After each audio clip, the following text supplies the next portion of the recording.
രാത്രിയിൽ പതിവില്ലാതെ ഒന്ന് വിശന്ന് കേട്ടോ.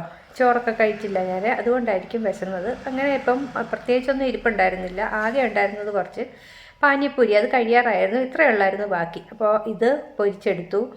പിന്നെ എന്താ പറയുക, മസാലപ്പൂരി ഉണ്ടാക്കാനായിട്ട് പെട്ടെന്ന് പറ്റത്തില്ലല്ലോ.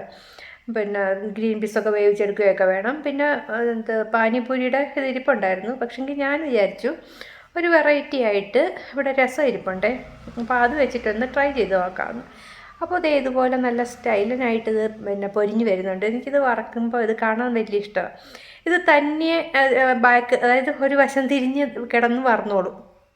എന്നിട്ട് നല്ല ബോളായിട്ട് വന്നിട്ടുണ്ട്. ഇനിയിപ്പം നമ്മളിതൊന്ന് പൊട്ടിച്ച് വയ്ക്കാം. പൊട്ടിച്ച് എല്ലാം ഒന്ന് വെച്ച് അറേഞ്ച് ചെയ്ത് വെച്ചിട്ട് അതിനകത്തോട്ട് ഞാൻ രസമാണ് ഒഴിക്കുന്നത്.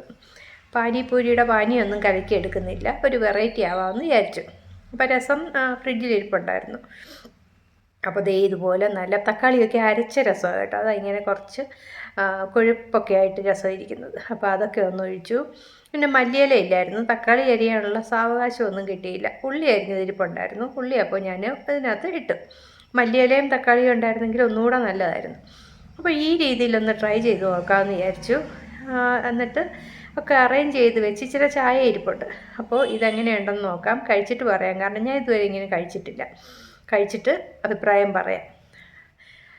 ഭയങ്കര ടേസ്റ്റാണ്, സൂപ്പറാണ് കേട്ടോ. സൂപ്പറെന്ന് പറഞ്ഞു കഴിഞ്ഞാൽ പാനിപ്പൂരിയുടെ കഴിക്കുന്ന എന്നെക്കാട്ടി ഇച്ചിരി കൊള്ളാമെന്നാണ് എനിക്ക് തോന്നുന്നത്.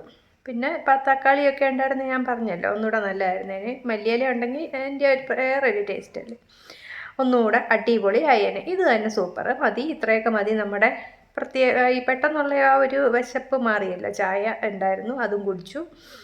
അപ്പോൾ ചോറ് കഴിച്ചില്ലെങ്കിലും ഇങ്ങനെ അങ്ങോട്ട് തട്ടിമുട്ടി അങ്ങോട്ട് പോയി. അടിപൊളിയായിരുന്നു കേട്ടോ. തട്ടിമുട്ടി എന്നൊന്നും പറയണ്ട, ദൈവത്തിന് നന്ദി. എനിക്ക് ഓരോ പ്രാവശ്യം ഫുഡ് കഴിക്കുമ്പോഴും ഞാനിങ്ങനെ ഈശ്വരന് നന്ദി പറഞ്ഞുകൊണ്ടിരിക്കുക. അതായത് എനിക്ക് ഭയങ്കര എന്തോ വലിയൊരു ഇത് പോലെയാണ്. അപ്പോൾ അങ്ങനെയായിരുന്നു ഇന്നത്തെ കുറച്ച് ദിവസങ്ങൾ. അപ്പോൾ നമ്മുടെ പെരയ്ക്കകത്തുള്ള ഐറ്റംസൊക്കെ വെച്ചിട്ട് ഇങ്ങനെ അഡ്ജസ്റ്റ് ചെയ്ത് ഒരു ഫുഡ് അങ്ങ് കഴിക്കാം. എന്താ പറയണ്ടേ, പെട്ടെന്നുണ്ടാകുന്ന വിശപ്പുകൾക്കൊക്കെ. അപ്പോൾ ഇത് ബാക്കിയുള്ള ഉള്ളിയൊക്കെ ഇത്രയൊക്കെ ഉള്ളൂ. ഇനി ഇത് പാത്രമൊക്കെ കഴുകി വെക്കണം. അപ്പോൾ ഇതായിരുന്നു ഇന്നത്തെ കുഞ്ഞു കുഞ്ഞു വിശേഷങ്ങൾ. പാനിപ്പൂരി ഇങ്ങനെ ട്രൈ ചെയ്ത് നോക്കാം ധൈര്യമായിട്ട്.